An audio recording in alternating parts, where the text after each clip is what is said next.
느헤미야서 강의 8번째 시간을 이어가겠습니다. 오늘 말씀의 제목은 또다시 시험이 닥쳐도 라는 제목입니다. 오늘 본문의 말씀을 배경으로 하고 있는 것을 한마디로 정의한다면 첩첩산중 이렇게 묘사할 수 있을 것 같아요. 산 하나 넘었더니 또 다른 산이 있는 겁니다. 겹겹이 넘어야 할 산이 많이 주어진 거예요. 느헤미야가 성벽 공사가 거의 마무리되어질 쯤에 이제 한시름 놓겠다 할 때 또 다른 시험이 그에게 닥쳐온 거예요. 어떤 시험이는가? 첫 번째로는 이 산발락 일당이 느헤미야에게 적절한 타협을 제안해 오는 것이었습니다. 오느라고 하는 평지에 한 촌이 있었는데 그 촌에서 만나가지고 함께 대화를 나눠보자는 거예요. 이 산발락과 도비아와 게셈은 얼마든지 이 느헤미야가 자신이 타협을 제시하면 받을 것만 같았습니다. 왜냐하면 이 느헤미야가 충분히 그도 피로감에 누적되어서 어려운 처지에 있었거든요. 성벽 재건하면서 수고를 많이 하였습니다.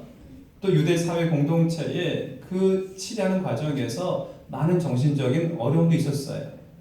그러니 이제 적절한 선에서 타협하면은 얼마든지 느헤미야가 덥석 그 손을 붙잡을 줄 알았습니다. 여러분 살다 보면요, 우리는 타협이 정말 필요할 때가 있습니다. 가정에서든 한 사회이든 교회도 역시 마찬가지고요. 우리가 서로 살아가면서 정말 때로는 상대방의 입장도 충분히 고려하는 타협이라고 하는 것은 필수적인 요소입니다. 여러분 세계사적으로 각 곳에서 일어나는 갈등과 대립들, 분열들 이것 때문에 분쟁과 전쟁으로 번져나가는 것들을 가만히 보면 무엇입니까? 상대방에 대한 조금 더 양보함이 없는 무조건적으로 타협하지 않는 그런 것 때문에 이런 불상사가 일어난 거잖아요. 우리는 적절한 선에서 타협할 줄 알아야 되는 거예요. 그러나 어떤 경우에도 타협해서는 안 되는 것도 있습니다. 그것은 바로 악한 사단이 우리를 시험하여 넘어뜨리려고 할 때는 그 악한 사단의 경우에는 어떤 상황에서도 우리는 타협해서는 안 되는 거고요. 양보해서도 안 되는 거예요. 이것은 마치 독약이 2%가 있습니다. 나머지 98%가 상수예요. 이 상수가 압도적으로 양이 많다고 해서 두 개를 합친다면 어떻게 되겠습니까? 그것은 졸지에 독극물이 되는 거예요. 여러분 제가 이 시험에 대한 말씀 드릴 때마다 꼭 강조하는 부분이 있습니다. 한 번 더 말씀 나누기 원합니다. 하나님께서 우리에게 준 시험이 있습니다. 반면에 사단이 우리에게 준 시험이 있는데 극명하게 다르지요. 하나님 우리에게 주시는 시험은 이유가 있습니다. 오히려 우리를 더욱더 일부하게 하고 믿음의 성숙을 갖도록 하기 위한 목적이 있어요. 하나님이 아브라함을 시험하셨습니다. 사랑하는 이삭을 바치게 하지요. 이런 과정을 통해서 명실공히 아브라함이 믿음의 조상이 되게 하시지요. 또한 출애굽 이후에 이스라엘 백성들이 광야 40년을 보낸 동안에 그 광야의 혹독한 시험을 통해서 이스라엘 백성들은 비로소 선민에서 성민, 거룩한 백성을 향해 나아가잖아요. 그렇기 때문에 하나님 준 시험은 우리가 받아들일 수가 있어야 되는 겁니다. 그러나 반면에 악한 사단이 주는 시험은요, 이것은 미혹하는 겁니다. 우리를 넘어뜨리려 하는 목적이 있어요. 그래서 때로는 은밀하고 달콤하게 다가섭니다. 아담과 하와에게 간과한 밤이 다가섰던 것처럼 결국에 그렇게 함으로 우리 안에 하나님의 형상을 망가뜨리고 하나님과 관계를 깨뜨리게 하는 목적을 달성하는 것이죠. 또한 우리는 이 은밀하고 달콤하게 다가오는 사단의 시험이 때로는 압박을 가하고 겁박하고 두려움과 불안을 시험해 주는 경우도 있습니다. 모세의 경우도 했던 것이죠. 그래서 하나님과의 관계가 단절되는 것뿐만 아니라 패배의식에 빠져 살아가게 하고자 하는 목적이 있는 거예요. 이런 사단의 시험 어떤 경우에도 타협해서는 안 되는 겁니다. 거부할 수 있어야 되는 거예요. 이 풀의 독극목을 무시해서는 안 되는 거예요. 자신 만만해서는 안 되는 겁니다. 거부할 수 있어야 되는 거예요. 산발락과 도비아와 게셈 일당이 이 느헤미야에게 시험을 걸었던 것은 바로 이와 같은 모습이었습니다. 아주 은밀하면서도 달콤한 제안을 해오는 겁니다. 당신도 수고를 많이 했으니 이제 좀 쉬어야 되지 않겠느냐. 당신의 그 노고를 우리가 인정한다. 그러니 당신과 우리가 적정한 선에서 타협보고 우리들도 보정해주고 당신도 보장해주겠다. 서로 보장하고 서로 보완해보자. 그럴싸하지요. 또 한편으로는요. 만약 우리가 이렇게 타협을 제시했는데 당신이 받지 않는다면 그 불은 당신의 책임이야. 하면서 또 다른 차원에서는 협박하고 두려움을 조장해주고 있는 거예요. 이 같은 악한 세력의 시험 앞에서 느헤미야가 어떻게 대응하고 있는가? 오늘 말씀에 3절과 4절의 말씀을 한 번 더 보기 원합니다. 내가 곧 그들에게 사자들을 보내어 이르기를 내가 이제 큰 역사를 하니 내려가지 못하겠노라. 어찌하여 역사를 중지하게 하고 너희에게로 내려가겠느냐. 이 부분의 말씀 어찌하여 역사를 중지하게 하고 너희에게로 내려가겠느냐. 이 말씀은 단호하게 거부하는 거예요. 나는 내 할 일을 하겠다고 하는 겁니다. 너희들 만날 시간이 없다 이런 얘기인 거예요.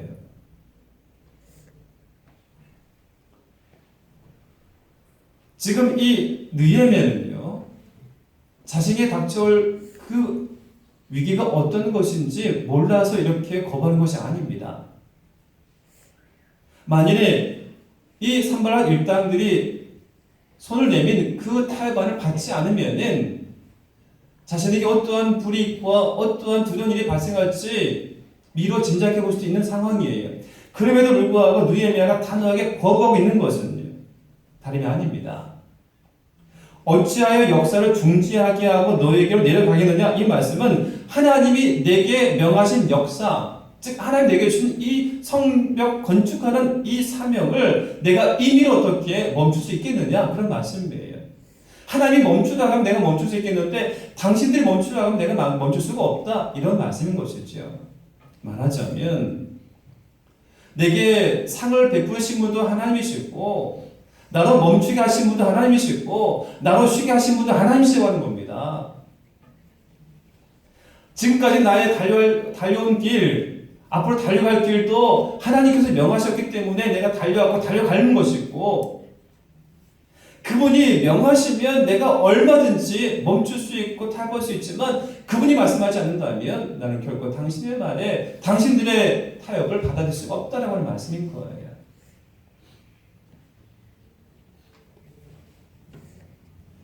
바로 느헤미야는 하나님만 생각하고 하나님만 바라보고 있었던 것임을 알 수가 있는 겁니다. 여러분 마태복음 26장의 말씀 보면 예수님께서 십자가에서 죽으심을 당하는 그 바로 직전 전날 밤에 저 베단이라고 하는 곳에 시몬이라고 하는 사람의 집에 거할 때였습니다. 제자들과 함께 저녁에 그곳에서 머무긴 동안에 한 여인이 찾아오지요. 그 여인의 손에는 값비싼 향유가 담겨져 있는 옥합이 들려져 있었습니다. 그리고선 주저없이 예수님께 나아가서 예수님 머리에 그 향유를 부어드립니다. 여러분 생각해 보십시오. 상상해 보세요. 이 여인이 집에서부터 옥합을 가지고 왔을 텐데 그 옥합을 가져오는 그 길 위에 여인의 마음은 어떻겠습니까? 조그마한 갈등도 없었을까요? 아주 당연하게 여겼을까요? 저는 그렇지 않다고 봐요. 여인이 그 옥합에 담긴 향유를 가져오면서 무수한 많은 생각이 있었을 거예요. 악한 사단이 그 마음속에 이런 마음 주지 않았을까요? 야, 너 그거 팔면 얼마인지 아니? 그거 팔아서 현금화시키면 네 인생도 바뀔 수가 있어. 너가 아니어도 예수님 경배할 수 있는 사람 얼마든지 많아. 네 형편 예수님 잘 알잖아. 너 아니어도 돼. 그 옥합을 예수님께 향하지 말고 오히려 적정한 선에서 판매 가능한 곳으로 가는 게 좋지 않겠니? 여러분, 이런 마음이, 이런 생각이 이 연예가 없었을까요? 또 한편으로는 이런 마음들이 들었을 거예요. 악한 사람이 그런 마음으로 공략했을 겁니다. 너가 많이 고집불 피우고 끝까지 포기하지 않고 예수님께 바친다고 한다면, 그러면 사람들이 너를 그걸 알아나 주겠니?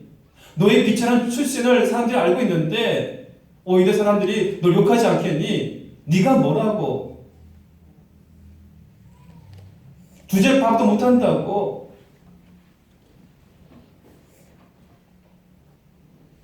여러분, 실제로 이 여인이 예수님의 머리에 그 기름 부을 때에 제자 중에 한 명이던 가룟 유다가 뭐라고 이 여인을 향해 공격했습니까? 당신은 도대체 무슨 생각으로 그 고급스러운 향료를 예수님의 머리에 붓느냐? 그거 내다 팔면 얼마나 그것이 비싼 줄 아느냐? 더 좋은 일을 위해 쓸 수 있었을 텐데 하면서요. 이 여인을 타박합니다.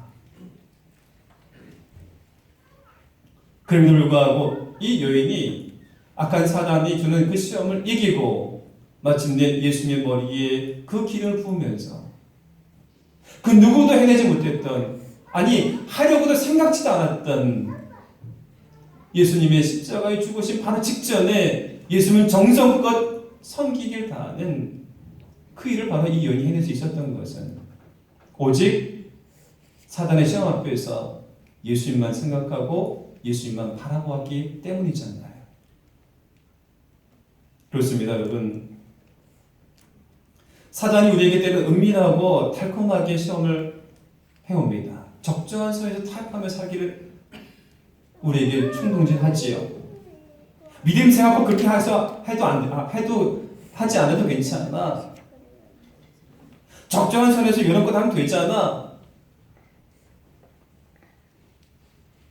너 그렇게 하다가 큰일 나. 너 그러다가 육체적으로 병날 수도 있어. 너 그러다가 직장에서도 잘못될 수 있어. 겁박도 하고 타협도 제시하는 이런 일들이 우리 가운데 얼마든지 있을 수가 있어요. 여러분, 그런 일을 당할 때마다, 그런 일을 만날 때마다 느헤미야가 그리했던 것처럼 예수님의 발 아래 무릎 꿇고 마지막 그 가는 길에 최선의 경배를 다했던 그 여인처럼 오직 하나님만을 생각하시고 오직 하나님만을 바라보시기를 주의 이름으로 축원합니다. 이것이 시험을 이기는 방법이에요. 오직 주님만을 생각하고 주님만을 바라보는 것. 그 하나님이 바로 저와 여러분을 아십니다. 그 하나님 우리를 이해하십니다. 내 노고를 아시고 내가 약한 중에도 그래도 하나님 앞에 힘을 다해 헌신하고 수고하는 것을 아십니다. 그러하기 때문에 하나님만 바라본 자들을 주께서는 책임지시고 끝까지 경륜하실 줄 믿습니다. 두 번째로는 이 산바락과 도비아와 게셈 일당들이 이 느헤미야가 타협을 받지 않으니까는 이번에는 중상모략합니다.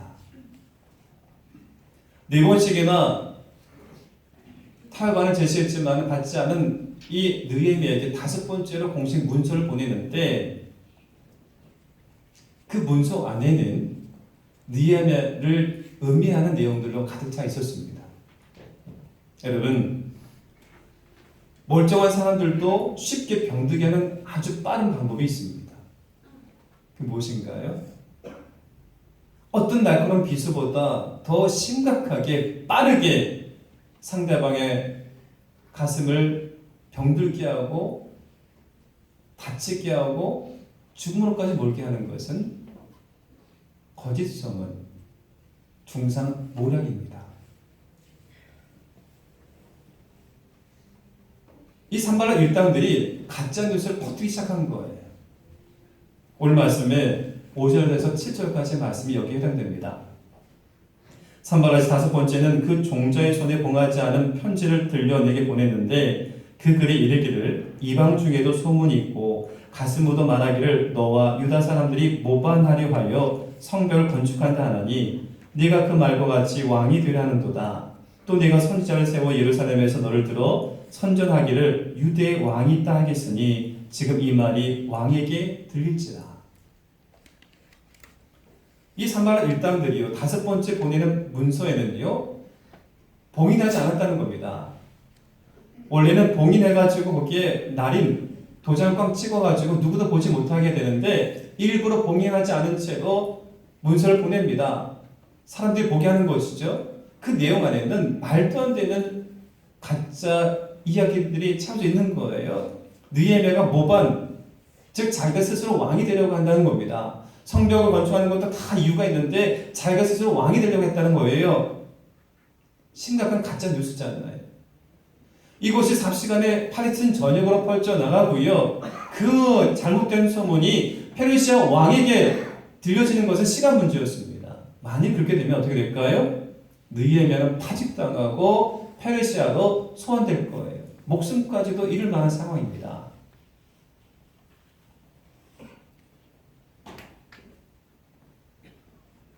이런 심각한 상황에서 느헤미야가 어떻게 대처했는가?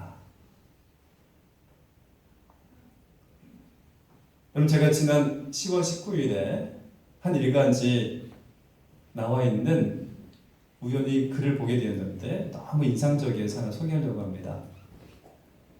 여러분 혹시 펜싱 선수 중에 땅콩 검객으로 불려지던 선수를 기억하십니까? 남현이라고 하는 선수입니다. 왜 땅콩 검객이냐? 키가 154cm밖에 안 되는 거예요. 원래 이 펜싱 스포츠는 이 유럽인들의 동무대입니다. 워낙에 신장도 출중하고 또 거기서부터 시작되었으니까요. 단신으로서 그럼에도 불구하고 세계 정상에 서고요. 또 수많은 대회에서 무려 국제대회에서 이 선수가 따냈던 메달 수가 99개나 된다고 합니다. 대단하지요. 한국 펜싱 역사상 특히 여자 부분에서 최초의 올림픽 메달리스트이기도 합니다. 충분히 존경받을 만한 선수입니다. 자신의 핸디캡을 극복한 이런 펜싱 선수가 단신이라고 하는 것은요, 이건 선수로서 할 수 없는 상황이에요. 그런데도 그 핸디캡을 이겨내고 최고의 정상에 섰으니 존경받을 만합니다. 그런데 예전 그에게도 심각한 삶의 위기가 닥쳐옵니다. 여러분들 한번 혹시 기억나실지 모르겠지만은 어느 해인가 이 남인 선수가 늘 운동에만 전심하다 보니까는 자기 외모가 너무 왜소한 거예요. 그래서 이제 한 시즌이 다 끝나고 거의 경기가 없는 비시즌에 이제 마음에 결심하고 미용 수술을 받으려고 마음 먹습니다. 쌍꺼풀 수술도 하고 이 볼에 이렇게 좋은 약도 좀 넣고 하는 미용 수술의 일환이지요. 그래서 감독에게 허락을 받고 또 코치진들에게도 다 허락을 받은 다음에 주말을 이용해서 외출을 하고 또 수술을 받고 돌아왔다는 거예요. 우리 중에도 분명히 쌍꺼풀 하신 분 계실 거예요. 그럼 이것에 생활에 지장이 있습니까? 미용 수술은 별로 생활에 지장이 없어요. 그런데 이 남영희 선수가 미용 수술을 받았다는 것이 인터넷상으로 퍼지기 시작합니다. 그리고 점점점 이게 살이 붙고 또 여러 가지 잘못된 것, 억측과 또 전혀 뜻하지 않은 여러 일들이 막 겹치면서 졸지에 이 남영희 선수에 대한 이 소문이 악의적으로 번져나기 시작하는 거예요. 펜싱협회 게시판이 도배가 됩니다. 이런 선수 제명시켜야 된다고. 대표로서 자격이 없다고. 미용에 빠져가지고 훈련에 게을리하고 무개념적인 선수라고 난리가 난 거예요. 그래서 심지어는 이 사건을 두고 기자회견까지 열렸다고 합니다. 해명하라고 하는 것 때문에. 감독이 거기서 해명합니다. 그 감독이 그 자리에서 자신도 감당할 수 없는 부분이니까요. 자기는 모르세요 하고 발뺌해버립니다. 결국 그 일 때문에 실제로 이 남의 선수가 선수촌에서 퇴촌을 당하고 그리고 선수 자격 2년이라고 하는 그 긴 시간을 박탈당하는 중징계를 받게 됩니다.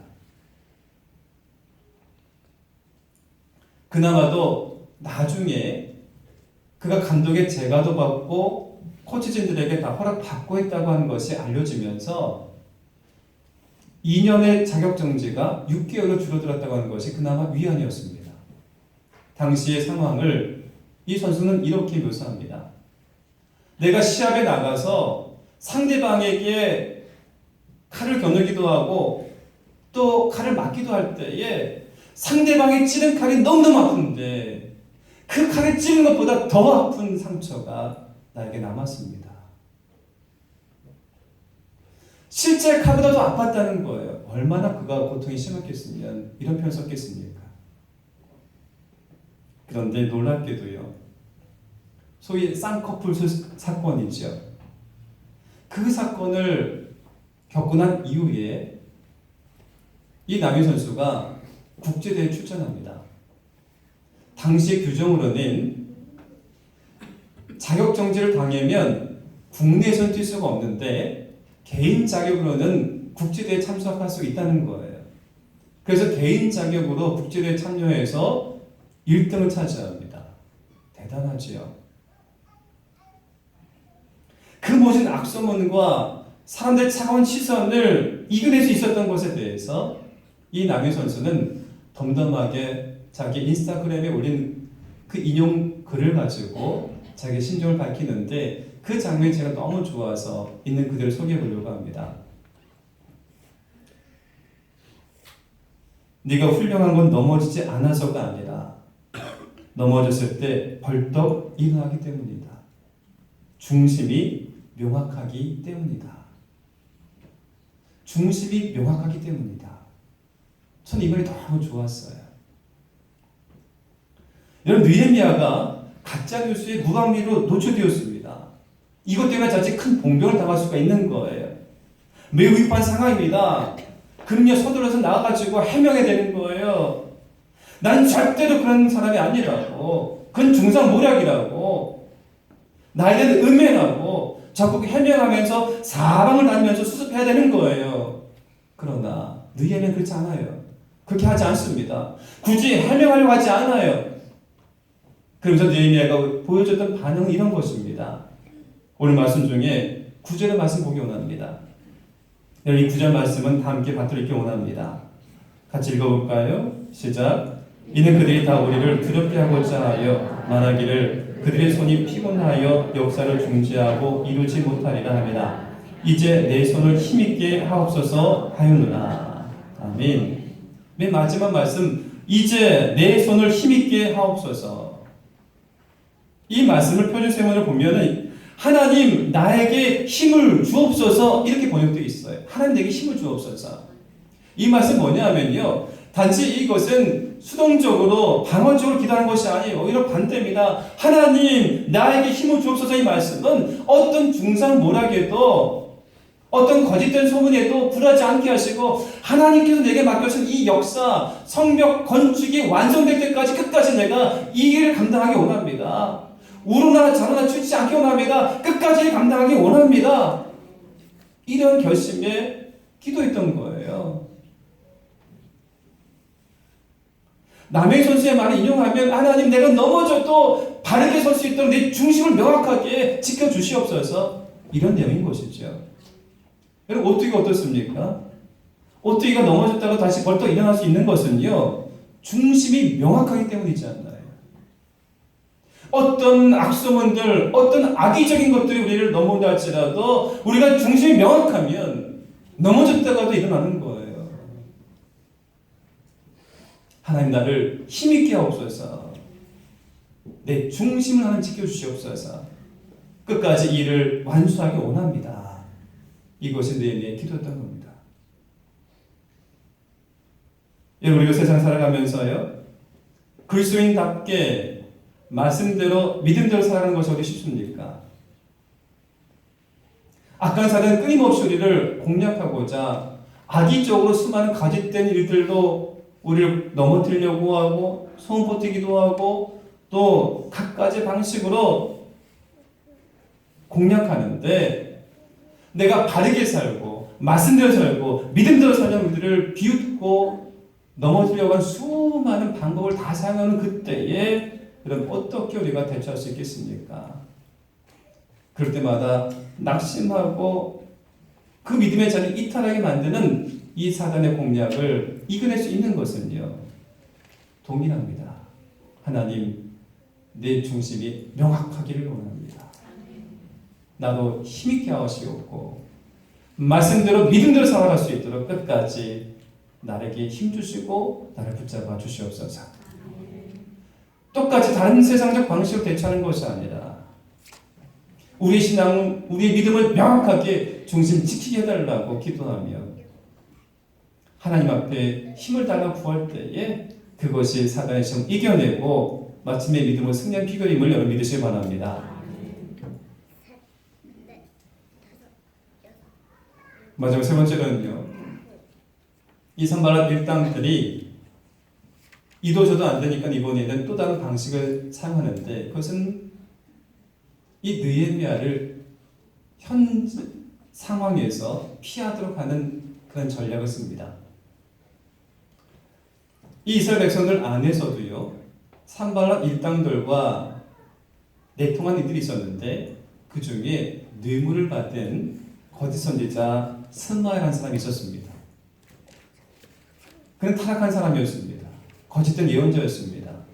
이 스마야가 이 산발락 일당들과 작당하고서는 느헤미야에게 거짓된 예언을 들려주는 겁니다. 야밤을 틈타서 암살자들이 당신을 해하려고 올 겁니다. 그러니 이 밤에 가장 안전한 곳에 숨어서 목숨을 부지하기를 원합니다. 마치 그것이 하나님의 뜻인 양 이야기합니다. 그리고서는 이 느헤미야가 숨을 곳을 어디로 제시하냐면 하나님의 성전 그 안에 있는 외수라는 곳에 머물라고 요청합니다. 만일 느헤미야가 이 말을 듣고서는 덜컥 겁이 나가지고 일단 내가 숨어야 되겠다는 마음 먹고 이 스마야가 제시한 대로 그 외소에 숨어 들었다고 한다면 어떤 일이 벌어졌겠습니까? 당시에 이 성전은요, 제사장 계열에 있는 사람들만이 그곳에서 숙박이 가능했어요. 아무리 최고의 통치자랄지라도 성전 안에서 하루 이상을 머물러서는 안 되는 곳이었습니다. 그럼에도 불구하고 느헤미야가 자기의 목숨을 구하기 위해서 그 성전에 숨어 들어가 거기에 있었다고 한다면 그 소식이 알려지기만 하면 백성들에게 비난을 받고 그의 지도력은 심각하게 손상받게 될 것이고, 그러다 보면은 이 느헤미야는요, 결국에는 낙마할 수밖에 없는 궁지에 몰리게 되는 처지가 되고 말고래가는 겁니다. 이것이 산발락 일당들 악한 세력들이 느헤미야를 또다시 공격하는 방법이었어요. 여러분, 악한 사단은요, 우리를 궁지에 몰게 해요. 그 다음에 궁지로 확 몰은 다음에 우리에게 길을 열어주죠. 야, 이쪽 한번 가서 피해봐봐. 거기 숨으면 될걸? 내 처지가 딱하고 내 상황이 상당히 어렵다고 해가지고요, 덜커덕 그곳에 우리가 숨거나 피하게 되면 더 큰 문제가 생기는 거예요. 그럼 실제로 제가 목회를 하면서 수많은 경우를 보았습니다. 삶의 현장을 떠나버리고 신앙의 질을 이탈해가지고 다른 곳에 숨거나 다른 곳에 피해 가는 그곳에서 불의한 일을 범하고 불법적인 일을 행하고 삶을, 신앙도 다 잃어버리는 그런 경우가 얼마나 많은지 몰라요. 우리도 사람인지라 때로는 피할 수도 있습니다. 숨어야 됩니다. 그런데 바로 그 순간 우리가 어느 곳으로 숨고 있고 어느 곳을 피하냐에 따라서 우리가 영적인 도탄에 빠질 수 있고요. 오히려 영적인 발돋움을 할 수 있는 기회가 될 수 있는 겁니다.